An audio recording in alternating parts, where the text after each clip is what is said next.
The break between Acts chapter 21 and Acts chapter 22 has to be one of the most frustrating sorts of breaks that there are if you are following this intense scenario where the Apostle Paul is about to be ripped from limb to limb. He finally calms the crowd, and in verse 40 of today's text it says that Paul stood on the stairs and motioned with his hands to the people, and when there was a great silence, he spoke to them in the Hebrew language, saying,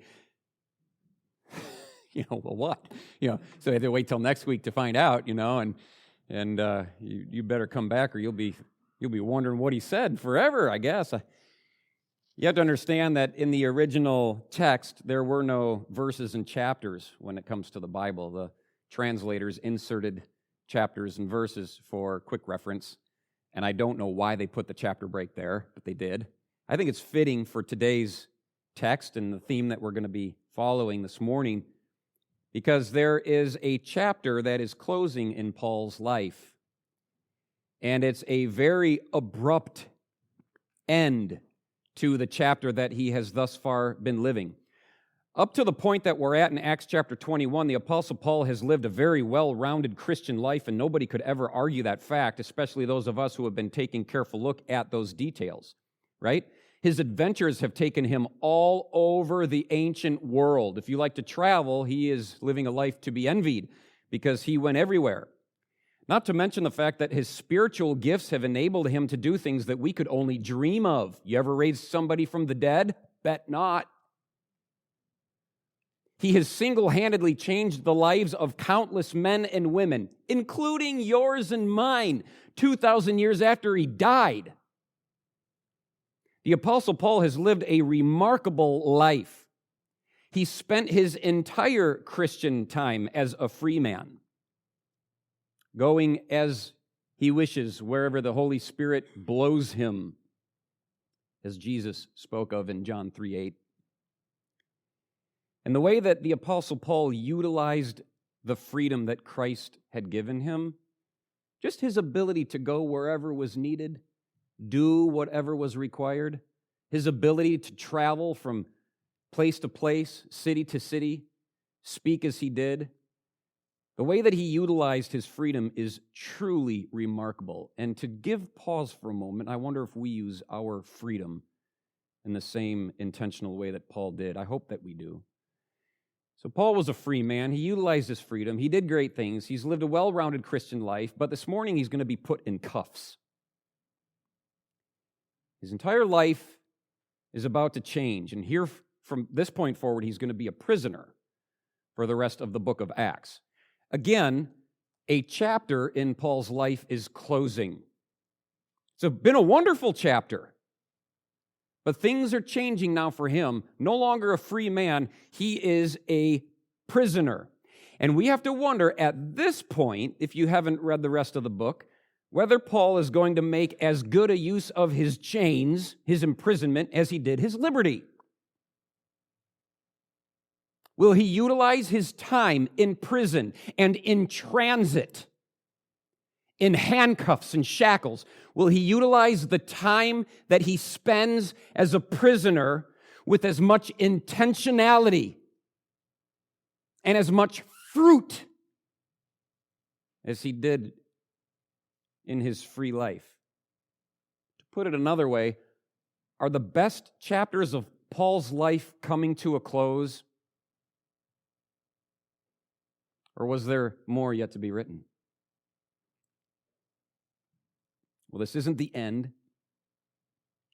The Apostle Paul hasn't been shelved by God for any reason, but his ministry is going to look very, very different from this point forward. And so if you intend to serve the Lord, here's a little bit of practical application in the midst of a lot of teaching today. We're just going through a narrative. I'm going to try and explain to you what's going on. But on a personal note, if you intend to serve the Lord for any length of time, and I'm talking years, more so decades, with intentional service, if you're going to serve the Lord with the life that you've got left to live, you had better be ready at any point along the way for it to change so dramatically and in such a way that you might not be comfortable with the changes at all.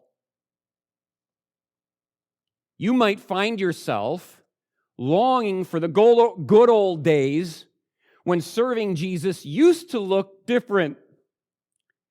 You might find yourself living the rest of your Christian life looking back over your shoulder, wishing it could be like it used to be. But it's not going to, because God never intends for you to go back and rewrite a chapter that's already been recorded. Chapter 21 comes to a close today. Whether we like it or not, whether we're comfortable with how it ends or not, whether it's abrupt, too much for our taste, it's over. And the past for Paul will be in the past. As it is, the apostle finds himself in Jerusalem. We know that. Picking up in our narrative, it is the time of Pentecost, a very popular and well-celebrated national holiday. And so Paul is in Jerusalem, but he's not alone. The population there at that time would have swollen to nearly 2 million people. That's a lot of people. Just for kicks, I Googled, because sometimes I Google for my information. So if Google is inaccurate, I'm sorry, don't trust me. But listen, Google told me that Minneapolis has roughly 500,000. Minneapolis is 54 square miles. Ancient Jerusalem is 1 square mile, with 4 times as many people in it. And by the way, the temple in Jerusalem would have been the hub of all activity there, and that's where we find Paul, so it's crowded. He's gone into the temple with 4 men from the local church there at Jerusalem to undergo the purification rites that were associated with the vow that those 4 men had taken. It was all according to Old Testament principles. And if you remember last week how the church was concerned about the Christians in that community and that were part of their fellowship, and how they regarded Paul. And so Paul going in to perform these vows with these 4 individuals wasn't required per se, but the church elders in Jerusalem felt that if Paul was included in that ritual and those sacrifices, that it would kind of dispel the rumors that had been circulating around him, and it would help to ingratiate the people to Paul, which would be good for the church and good for the future of Christendom. People have their opinions about whether it was right or wrong. We dealt with this thoroughly last week. I don't believe Paul was in the wrong, and I don't believe the church was in the wrong, but people have their opinions. You're welcome to hold your own. But from this point forward, we're going to see things, as I've already said, change very dramatically. And they're not going to change necessarily in Paul's favor. Or at least you wouldn't think so if you were in his shoes, especially if you're one that thinks that you need to live a life that's comfortable and predictable and safe. See, so sometimes when we take a turn and it becomes very uncomfortable, we start to wonder if we're in God's will or not. Well, I'll tell you this. Comfort is a very poor gauge upon which to determine whether you're in the will of God or not. You go back and read your Bible. How many of those that did the will of God were comfortable from beginning to end when their lives were being hunted, when everything seemed to be falling apart, so to speak? Well, Paul is in those shoes. They've been shoes that were worn by prophets and men of God and women of God all throughout Christian history, but it's Paul's turn to wear those shoes, and things seem to be getting a little difficult for him. Let's read a little bit. In verse 26, which we covered last week, it just reminds us that Paul took these 4 men, and the next day, having been purified with them, he went into the temple then to announce the expiration of the dates of purification, at which time an offering would be made then for each one of those guys. And in verse 27, it says, "Now when those 7 days were almost ended, the Jews from Asia," not the ones from Jerusalem, but the ones that come down all the way from Asia for Pentecost. Remember, there's people all over the world coming into Jerusalem at that time to celebrate this holiday. It was an important day on the Jewish calendar, or week, or whatever. They celebrated, and so they're coming from all over the place. And they saw Paul in the temple, and so they stirred up the whole crowd and laid hands on him, violent hands, aggressive hands. They grabbed him. They cried out, "Men of Israel, help! This is the man who teaches all men everywhere against the people and the law and this place. And furthermore, he also brought Greeks into the temple and has defiled this holy place." for they had previously seen Trophimus the Ephesian, a Greek, a Gentile, with Paul in the city, and they supposed that Paul had brought him into the temple. Oh, okay. Well, if we back up and take a look at who this group is, it's these Jews. So they're not Christians. They're Jew by religion, not just by race. They're designated here as such. They're from Asia, so they're visiting. From Asia, it's supposed that they were from Ephesus in particular because they recognized Trophimus, who was from Ephesus. And if you remember, there was a great sort of tension between the Christians and the Jews in Ephesus. And last time Paul was there, he started a riot. I mean, a crazy tens of thousands of people riot, okay? And it's supposed that it's that part of Asia that they came from. If that's true, even if it's not true, it's significant that this was the very place that Paul lived for 3 years. Remember, he spent a considerable amount of time in Ephesus, which was Asia. And during that time, apparently, he became an irritant to the unbelieving Jews there. And so these men, they come down from Asia, they knew who Paul was and had been holding quite the grudge for a significant amount of time. And so this they saw as their opportunity for revenge. Now, I don't think they were following Paul. I don't think they were stalking him. Like, he's going to Jerusalem. Over. Yeah, we got him. Over. Okay, he's in the temple. We got make good. All right, let's go. Move. This isn't some, covert, secretive, stealth, let's get the guy. They were there celebrating the festival, and lo and behold, it's that guy. And they saw him in the temple, and they start elbowing each other, going, "It's Paul. It's Paul." Then, without a moment's thought, they seize the opportunity to stir up opposition against him. This is their opportunity for revenge. What they do is they start by accusing him of being really anti-Jew. If you look, they cry out, "Men of Israel, help. This is a man who teaches all men everywhere against the people, against the Jews." He's teaching everybody that the Jews don't matter anymore and Jewish customs don't count anymore. And he's anti-Semitic, if you know what that term means. He hates Jews, which is a really bizarre accusation to make against a Jew. Right? I'm not saying it couldn't happen. I'm just saying that's a real stretch. Paul loved the Jewish people, and I'll get to that in just a moment. But they're saying that he's anti-Jew, he's anti-Jewish law, Old Testament law, anti-Moses. He's anti-Jewish religion. He's against the temple, right? Everything that they stood for as Jews. So he's racist, he's a bigot, he's committing blasphemy. They're just throwing everything they can at him. That's their red, white, and blue. They were patriots to the core. He's a racist, he's a bigot, he's a blasphemer. That's like spitting on the red, white, and blue. Do you know what I mean, Americans, by that? For anybody who's not from this country, those are the colors of our flag, and you don't do that. So this is akin to, sort of in our country, just taking an American flag and burning it right in front of a Marine. What kind of a reaction do you think you're going to get out of the Marine? Probably not a good one. I mean, they know how to agitate these people. How do you get a group of Marines upset? Well, burn a flag. How do you get a group of Jews upset? You say exactly what they said in verse 28. That's how you get that crowd riled up, and they knew it. And none of the accusations they make against these guys are even remotely true. Okay? First one, they're against these people. They're Paul's anti-Semitic. Was he?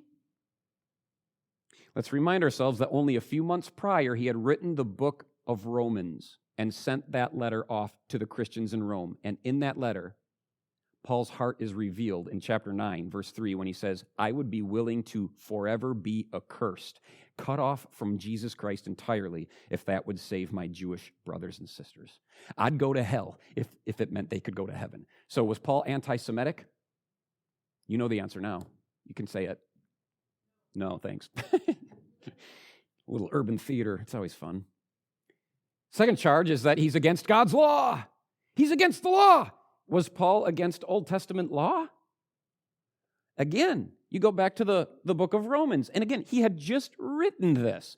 So it's ironic that he had just formally expressed his sentiments for the Jewish people in the book of Romans and the Jewish law in the book of Romans. And now, only a couple months later, these accusations are being made. It's like, that was a really bad time to make these accusations because evidence suggests in Romans chapter 7 that Paul loved the law. He says, and I quote, "Am I suggesting that the law of God is sinful? Of course not," he says in Romans 7. "The law itself is holy. I agree that the law is good."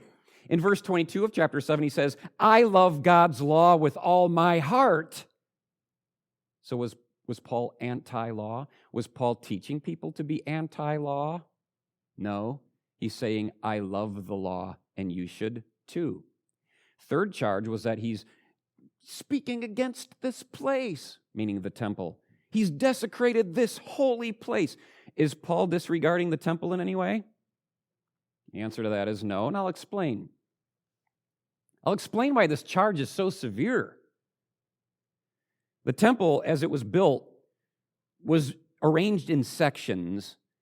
There were it was partitioned off so that you could enter in, but depending on who you were, you could go no further unless you had special clearance to go further, and even from there was another barricade that you couldn't go beyond unless you had special clearance. Okay? So the outer court was for anybody. You could be Jew, you could be Gentile. They had a court where even the women weren't allowed to go any further. But that's beside the point. This is concerning Gentiles. They're saying, we saw Paul bring Gentiles into the temple. He's desecrating the temple. He speaks against the temple. And again, this was a very serious charge because Gentiles, they weren't allowed past a certain point, and Jews were so sensitive to this, and the Romans recognized their sensitivities, and so the Romans even agreed to uphold their beliefs, keep Gentiles out of the inner court of the temple, and the Romans went so far as to post signs along the barricades. And by the way, to post a sign, that was hard work because they chiseled it into stone and placed those signs at various places that were written in both Hebrew and Greek. And the sign said, quote, "No foreigner may enter within the barricade that surrounds the temple. Anyone who is caught doing so will have himself to blame for his ensuing death." That's what it said. So you kind of didn't want to go through that door. If you were Gentile, you stay out. Get this. This is interesting too, and it will play into the text. The Romans even gave the Jews authority to execute anyone who violated that rule. Now, normally, the Romans were responsible when it came to execution, but on this one, they said, hey, we know how you guys feel about this. If you want to grab a Gentile for going in, you can kill him on the spot. I'll tell you this, it said that not even Herod was allowed in the temple.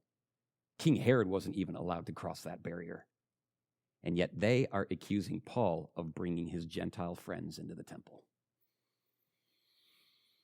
This is a capital offense, friends.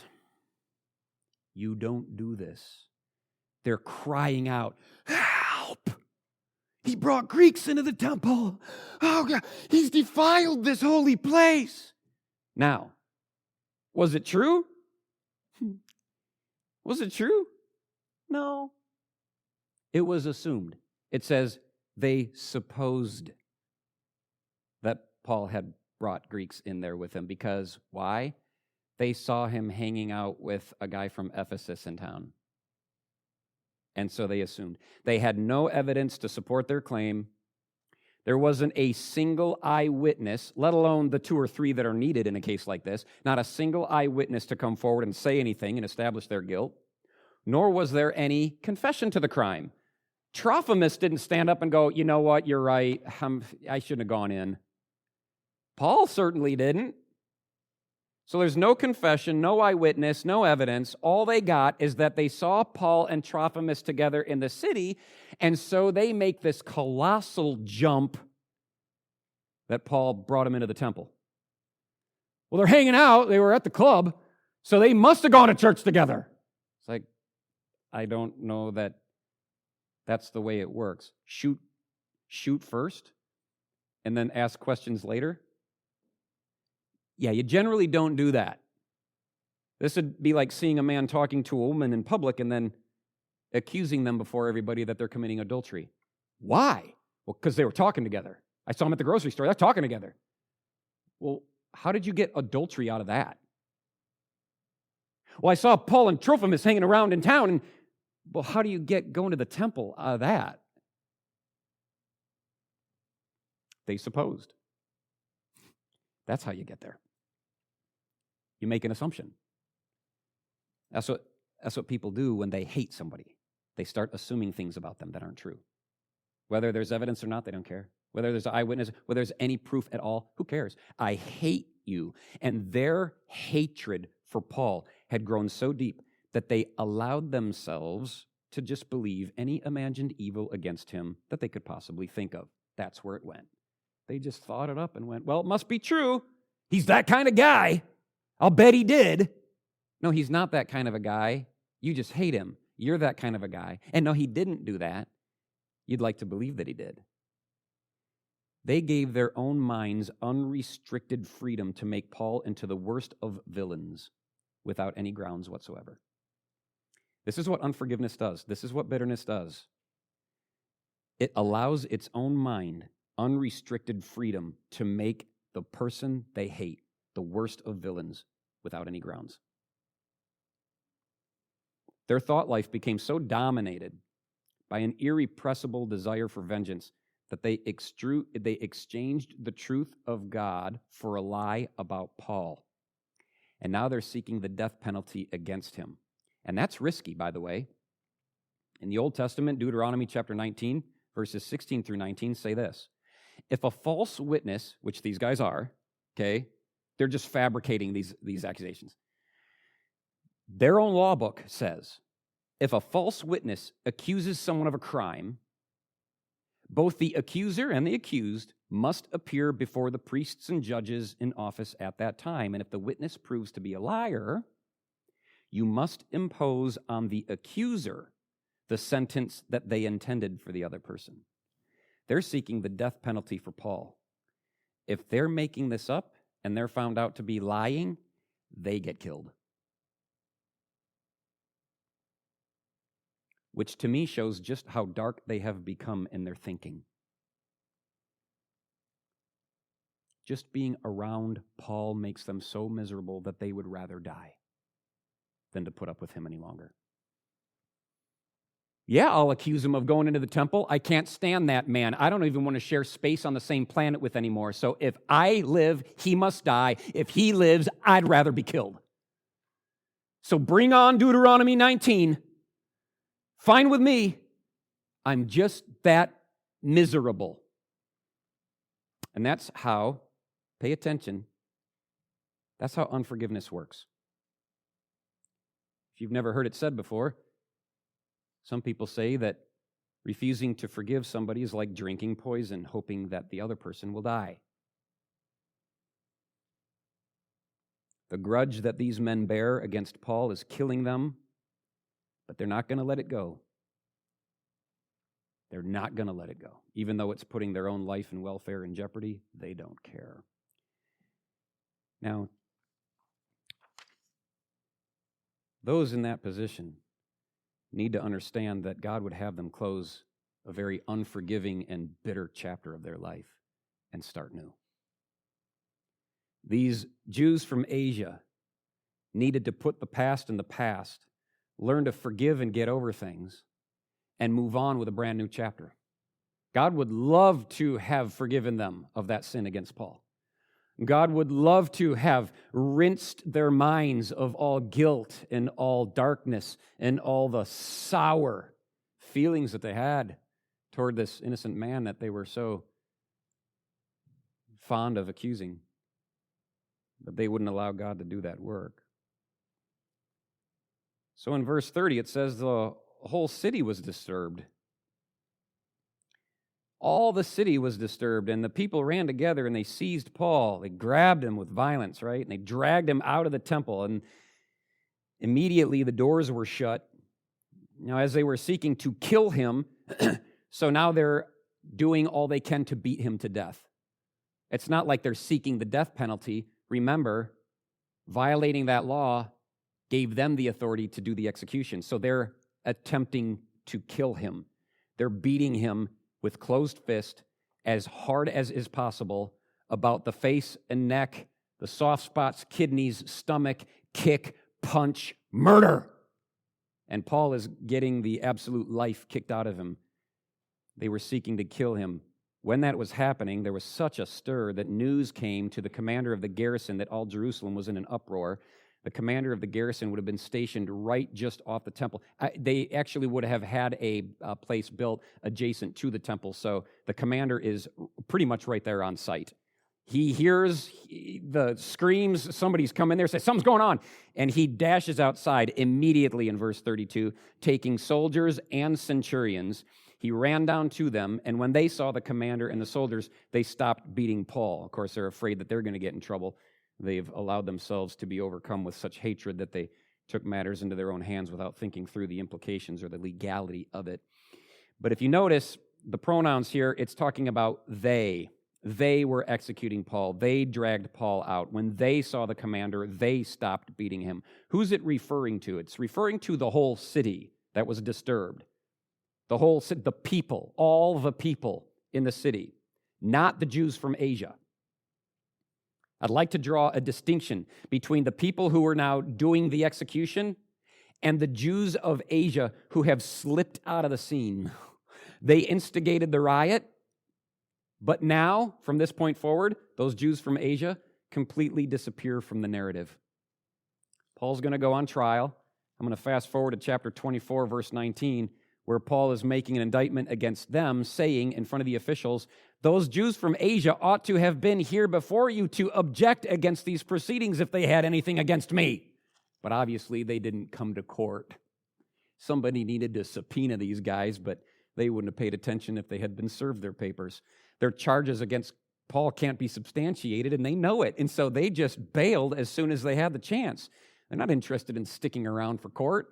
They were in the wrong. And so off they go. The rest of the people, they take over right where they left off. And again, this is illegal because Paul hadn't committed the crime they accused him of. It's illegal. And yet they're going to beat a man to death for something he didn't do. They don't know the man. They don't necessarily know the charges. They just kind of went off like a powder keg. And now they're picking up where these Jews from Asia left off. It's interesting to see how eager so many people are to fight for a religion they aren't even willing to live for. These guys ain't living like they should, but they're willing to fight for the faith, fight for the Jewish religion, fight to uphold something that's pretty much obsolete. Alexander McLaren said something similar, but you got to wonder why some people are so willing to fight for like take Christianity, for example. Some people are just willing to debate, they're willing to fight for it, but they're not willing to live for it. They don't live like a Christian, they just like to fight over it. And I don't know why that is. I have to wonder if perhaps this is just a guess, but maybe it's because we think it'll earn us some points with God, the very God we know we've offended by our private conduct. We know we're not living a Christian life, and so we feel some sick responsibility to defend him in public. Maybe it's because we're trying to absolve ourselves from the accumulated guilt of a life of sin, and we think that God will somehow be impressed with us if we defend him. I'll tell you that God doesn't need anybody to defend him. He's your defender. You're not his. You worry about living the right Christian life, and the rest will take care of itself. He doesn't need you to execute anybody. He doesn't need you to bring justice to the situation. He's only asking you to obey him. That's all. It's pretty simple. But these guys aren't Christians. And so that's why they act as they do. Well, in verse 33, the commander then comes and takes Paul and commanded Paul to be bound with 2 chains, conceivably one around his hands and another chain around his feet, which is interesting because that would be the fulfillment of Agabus's prophecy. If you remember, Agabus came from Jerusalem and took Paul's belt and tied up his hands and feet and said, the owner of this belt is going to be tied up by hand and foot if he goes to Jerusalem. That's what awaits him. And here now it's happening as the Lord had told him. So he binds Paul. The commander binds Paul. The commander, by the way, is Claudius Lysias. We find that out in a later chapter. But he binds Paul, chains him up, hands and feet. He asks who he was and what he had done. And some in the multitude cried one thing and some another. They don't even know who Paul is. They don't even know what's going on. So when the commander couldn't ascertain the truth because of the tumult, he commanded Paul to be taken into the barracks. And when he reached the stairs, he had to be carried by the soldiers because of the violence of the mob, because the multitude of the people followed right behind, crying out, "Away with him!" And they just want Paul to die. And so this commander, Claudius Lysias, he's got hundreds of soldiers with him. That's what's supposed, because it says that in verse 32, he immediately took soldiers and centurions. Centurions are in charge of 100 soldiers per group. Each group of 100 soldiers had a centurion assigned to it. That would have been the military leader of that squadron. And when he's taking centurions, plural, well, then you got to assume that there's at least 200 soldiers, if not more, maybe 300, maybe 400. But this is just all hands on deck. And they came near and took Paul. It says that they took Paul. This is the same word that we found in verse 30 when it says that the people ran together and seized Paul. So when he came and took Paul, it was with a very aggressive and forcible sort of apprehension. Grabbed a hold of Paul, doesn't know what's going on, probably trying to save his life. Whatever it was, this commander meant business. So he comes down, descends the staircase. Him and his soldiers flood the place, and he takes immediate control of the situation and secures Paul unto himself, and then begins a very informal interrogation. And the interrogation goes nowhere because nobody knows what's going on. The commander's like, "Who is this guy?" No, I need to know who this guy is. And he's like, God, it's going nowhere. It's because it's a mob. And a mob like this is never, ever, ever on the same page. You remember what happened in Ephesus? Those of you that are here a couple chapters ago, it was the same thing. If you remember in Acts chapter 19, verse 32, it says, quote, "The people were all shouting, some one thing, some another. Everybody was confused. In fact, some of them didn't even know why they were there." That is the same thing here. Bishop Hall, I don't know who that is, but he gets the credit for describing riots like this. Ready? Bishop Hall says, quote, "An unruly mob is like a beast with a bunch of heads. Every head has many different mouths, and every mouth has many different tongues, and every tongue knows many different languages." So the idea there is that you will never, not in 100 years, ever find a shred of unity in an angry mob like this. Do you remember what happened in Minneapolis a few years ago? What was that?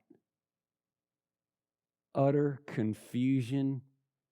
It was just a frenzy. Every man for himself, free for all, looting, fires. Most of the arsons and the burglars didn't even know what they were doing it for. Oh, a cop killed somebody?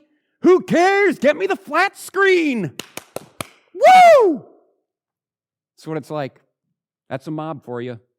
It's a beast with many heads and many mouths and many tongues and many languages. And this commander, this poor commander, is going nowhere with these people. And so he's just got to yank Paul away and get Paul out of there. And of course, they're trying to rip Paul from limb to limb as he's going up the stairs. So apparently they got to hoist him up on their shoulders, these soldiers do, and carry Paul up the staircase as if he had just kicked the winning field goal in today's Super Bowl. Like keep him up above people who are trying to kill him. Get him up the stairs. In verse 37, here's where it gets a little interesting. The Apostle Paul then, he was about to be led to the barracks, and he says to the commander, I'm not sure exactly how it looked, like if he's actually up on top of them, like he's body surfing up the stairs, and if Paul's just like, and then he just kind of like cranes his neck and looks at the commander and goes, "Can I talk to you?" But that's what he's doing in verse 37. Paul was about to be let in, and he said to the commander, "May I speak with you?" And the commander replies, "Can you speak Greek?" Now, when Paul asks him, "Can I speak with you?" it's a sincere question and a very humble request. It's, from what I gather in the original language, Paul is asking, "Am I allowed to speak with you?" It's almost like Paul is saying, "I'm beneath you. I need your permission. Is this allowed? Can I talk? Is it okay if I say something real quick?" And so very humble. And the commander says, "Can you speak Greek?" So if you recognize in the commander's reply an element of surprise, you're probably right. I think the commander was like, "You can speak Greek?" And we see why he was so surprised in the very next verse, 38. The commander says, "You're not the Egyptian who some time ago stirred up a rebellion and led the 4,000 assassins out into the wilderness? You're not that guy?" Okay, now, Claudius Lysias, that's the commander, he had the impression that Paul was the foreigner, right, that led these 4,000 renegade assassins. These guys were, I think that the term is sicari. They were known for carrying daggers. They would infiltrate crowds of Jews, and when they saddled up next to a Roman soldier or anyone in any kind of high position within the Roman ranks, they would take their knives and just stab them like this and from all sides and walk away and just blend into the crowd, sometimes perhaps going, "Help, help, he's been injured," as if they weren't the one to do it. They were expert assassins. And this commander is going, "I thought you were that guy. So you're telling me that you're not? You're not the one that led a massive revolt against the local Roman officials in Jerusalem only a few years prior?" This had happened only a few years prior. Some in that revolt were killed. Some of the 4,000 were killed. Some of the 4,000 were arrested. But the Egyptian leader, he was never found. And so Lysias, he thinks that Paul is that guy. He assumed they just found their man. And so when Paul speaks with such courtesy, "Can I say something? Am I allowed to speak to you?" That takes him aback. Not just the courtesy that he spoke with, but the eloquence with which he spoke. Fluent Greek? I thought you were Egyptian. You speak fluent Greek? Are you not that? You're not that guy? Paul was very well educated. Paul knew several languages. Greek was one of them. And much to the commander's surprise, Paul is not the man he'd assumed. Interestingly, here's something interesting about this. The commander's mistaking Paul for someone else is actually what kept Paul alive. If the commander would have thought that Paul was just a Jew who was just here for their festival, who had warranted this beating because he brought a Gentile into the court, into the temple, the commander probably would have called off his troops and went, "Oh, no, that they got it handled. Let him kill him." But as soon as he came down the stairs, he thought it was the Egyptian, and that's outside of the Jews' jurisdiction to execute, and there's going to be big trouble if he lets that guy die. Big trouble for everybody. And so he rushes in, and that's why he grabbed Paul. That's probably also why he was so interested in keeping Paul alive going up the stairs that they put him up like a game winner. We got to keep this guy alive. They are not allowed to kill him. He's an Egyptian, not a Jew. And so anyway, good for Paul that a mistake was made there. In verse 39, Paul says, "I'm a Jew." Egyptian, no. Jew, yes. "From Tarsus in Cilicia, a citizen of no mean city." Cilicia, Tarsus, that was a very important city. Paul is telling him this. "And I implore you, permit me to speak to the people." Now, I want you to notice in that verse, I'll read it again, it's really split into two parts. There's the first half and the second half. The first half is Paul establishing credibility. The second half, Paul's making a request. So to establish credibility, he goes, "I'm a Jew. I'm not the guy you think. I'm a Jew from Tarsus in Cilicia. I'm a citizen of no mean city. Be careful how you handle me. Be careful what you do. He's establishing credibility here. So I'm a Jew, I'm not a foreigner. I'm from Tarsus in Cilicia, not Egypt. I'm a citizen of no ordinary city, not a rebel hiding out in the wilderness.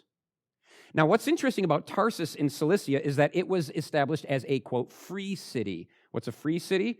A free city would be a city in the Roman Empire that was declared by Augustus, as that one was, as allowed to operate autonomously of Rome. Rome was still in charge, but they were allowed to operate with their own freedoms without any direct oversight or control of Rome. You know why? Because its citizens were that deserving of respect. And Paul says, I'm one of those citizens. You going to respect that or not?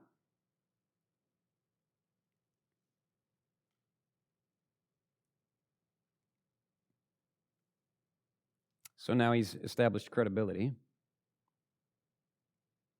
And once credibility is established, a person can make a request with confidence that there is a greater probability that that request will be granted for having established credibility.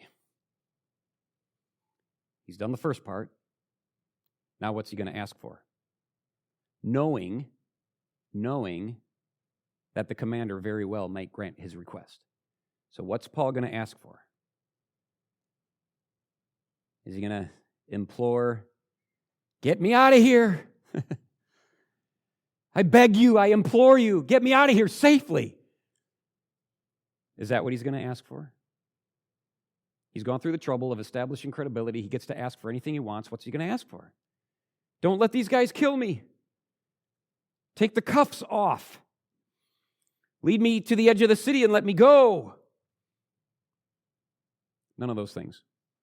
Paul's going to save his request for something far greater. He's not interested in his freedom. He's not interested in his safety. He's not interested in his life. Paul is interested in finishing the race that Christ has given him to run. So what does he ask for? He says, I implore you, let me just talk to these people. That's outrageous and very unlike most any man or woman I've ever met.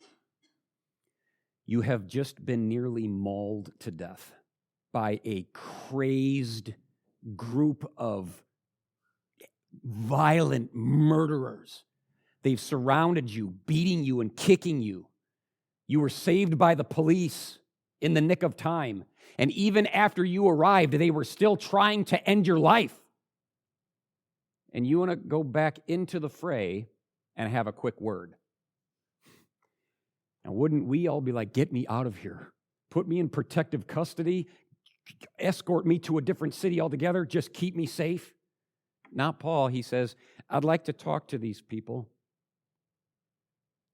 In verse 40, the commander gives Paul permission. And so Paul there at the top of the staircase, he motions with his hand like this to the people. And when there was a great silence, this great silence, it's an interesting word because the silence of this kind is only spoken of twice in the whole New Testament. Twice. Here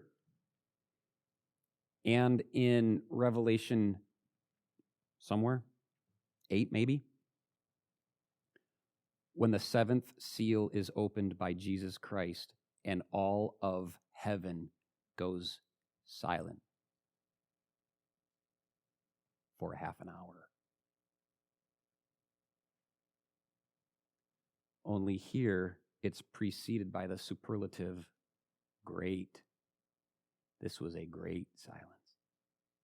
What makes it so great? Because of the noise that immediately preceded. So there is a terrible uproar. Hundreds of thousands of people screaming, okay? If you go to the Super Bowl party with us, you will hear I don't know what the stadium capacity is, 50,000? You'll know what it sounds like when 50,000 people scream. But you don't know what it sounds like when hundreds of thousands of them scream. Not for a touchdown, but for murder. And when it goes from that volume, the decibel level, sometimes they can measure it on the Richter scale. So when you have that kind of noise that immediately ceases with a gesture like this one, that's a great silence. And Paul has their rapt attention, and he spoke to them in the Hebrew language. No longer speaking Greek to the commander, he turns around and speaks a whole new language to these people. And he says,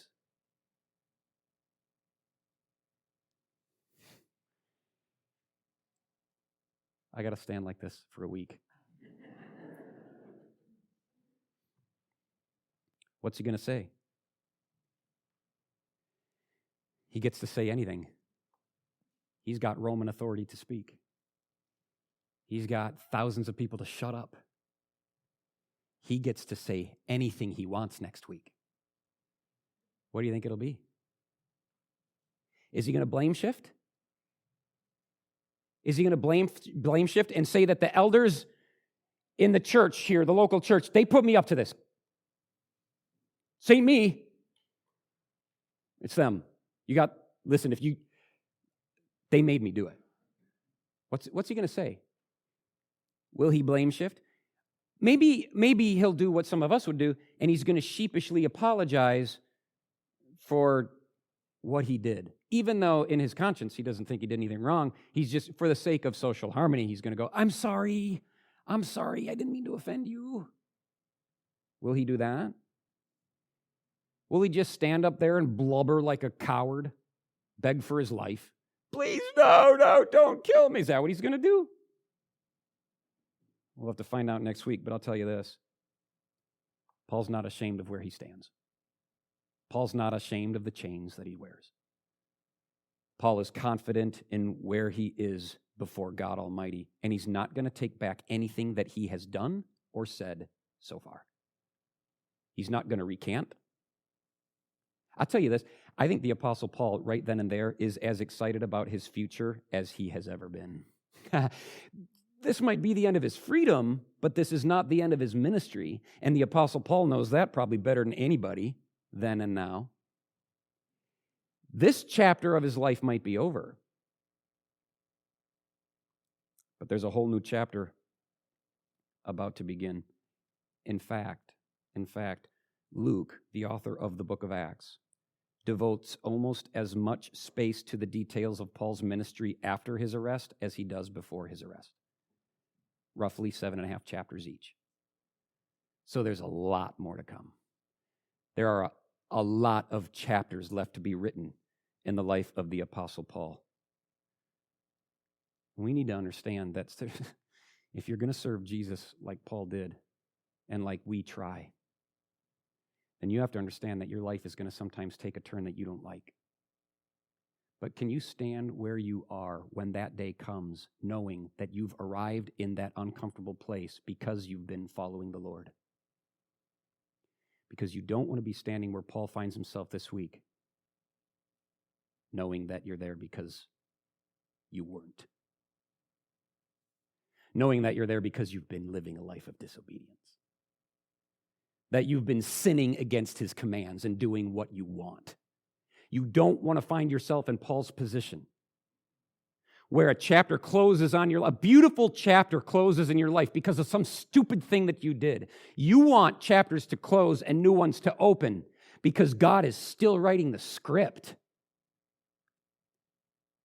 Knowing that you didn't grab the pen out of his hand and start writing your own story, you've allowed him, the author and the finisher of your faith, to write your story from beginning to end like Paul did. So I think Paul is just as excited for his future as he's ever been.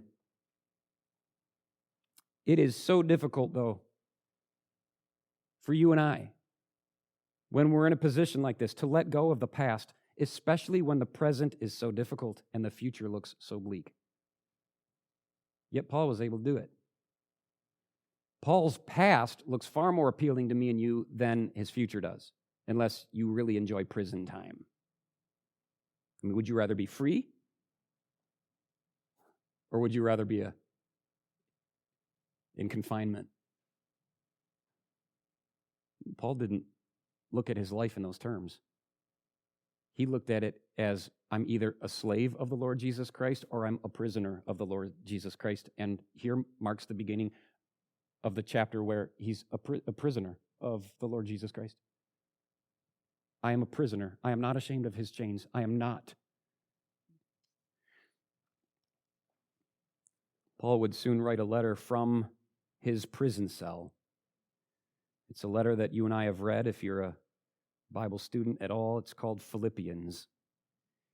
In that letter that he wrote while he was locked up, he says this, quote, I'm not there yet. My life isn't finished. So, I press on. My life's not over. I'm in a dungeon, but my life ain't over. So I press on. He says, I must forget the past and reach forward to what lies ahead. I press on to reach the end of the race.